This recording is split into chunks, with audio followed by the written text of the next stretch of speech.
Well, there's now a top Democrat in the House who's suggesting that President Obama is not up to speed on what's going on and needs to get his story straight. It all has to do with the AIG bonus scandal and who knew what when. Listen to what California Congresswoman Maxine Waters told Joe Scarborough and Mika Brzezinski on their radio show today.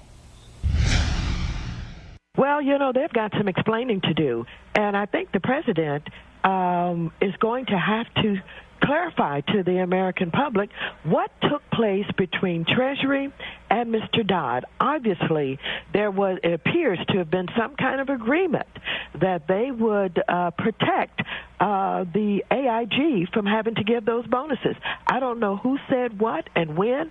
Chris Dodd said he wrote the language, but that he was pressured practically by Treasury. Maybe the president is not up to speed on what is going on, but I think it is going to have to be clarified.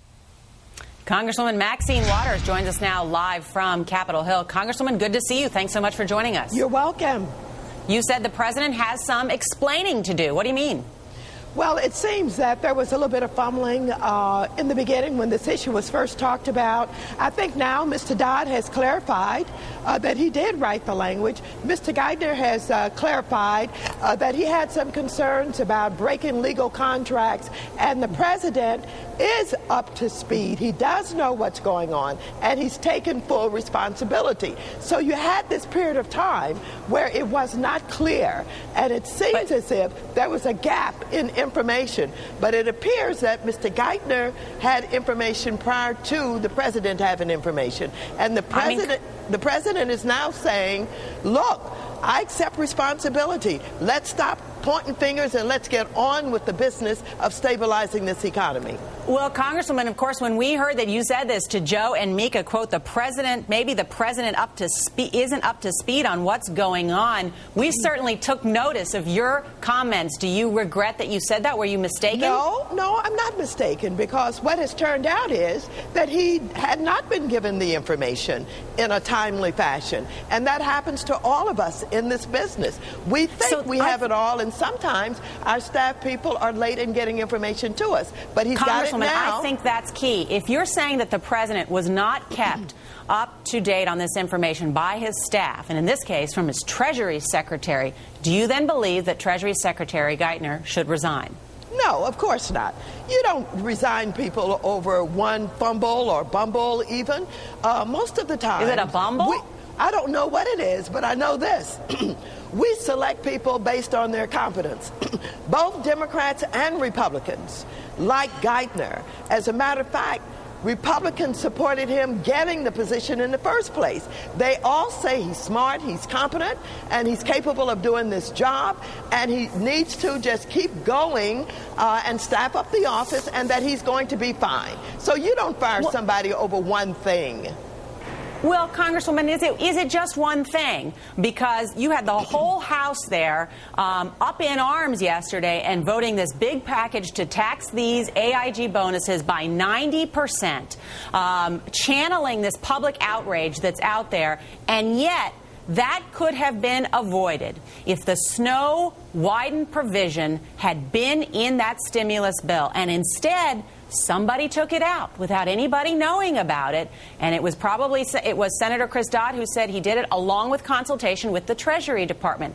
That's another issue. So should Geithner be responsible for that? Well, let me just say this. Yesterday, the House took a big step and took action. And what they said is, we're going to get that money back. And what we're going to do is we're going to tax these bonuses 90% for those who are making $250,000 or more. And it was supported by Democrats and Republicans. That's positive. They moved despite whatever had happened. Everybody came together, and you had bipartisan support. Congresswoman, we get that, but I think a lot of people are saying, what the heck is going on in Washington if there's no oversight? These bonuses were known about. The CEO of AIG was up there on the Hill saying the Federal Reserve has known all along. So what the heck is Congress doing, including you, voting for a stimulus bill that would allow these bonuses to go through originally? Well, this is what happened. The Congress of the United States voted for a huge package to help stimulate this economy.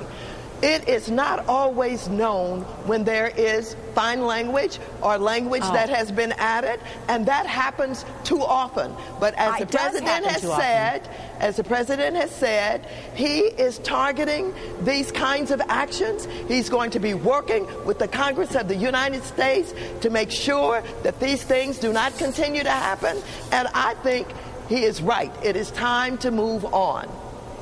Congresswoman, I had people mention this to me yesterday. When is it that lawmakers are going to start reading the legislation that they actually pass? I mean, this was a problem before even the Iraq War, that people didn't read the National Intelligence Estimate. And then you have a stimulus package over $800 billion, and you got members of Congress voting on it, and they haven't read it? Oh, when yes. is that going to end? Well, the fact of the matter is you don't read everything. I don't read everything. What we do is we read what we consider the most important aspects of the bill. How much money is being spent in this bill? Who's going to benefit from the money that's spent in this bill? Our staffs break it up into different parts.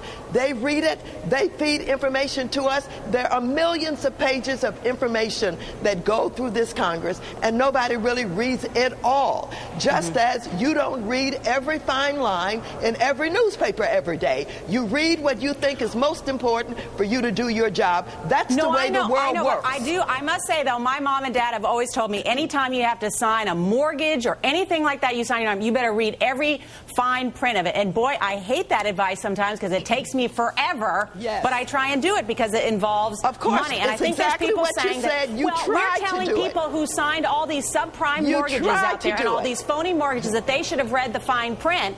And now we say it's okay because Congress doesn't read the fine print either on these big bills? Well, what kind of example is that? I wish all of America read all of the documents that's put before them. I wish more people reading mortgages understood everything that was in the mortgage.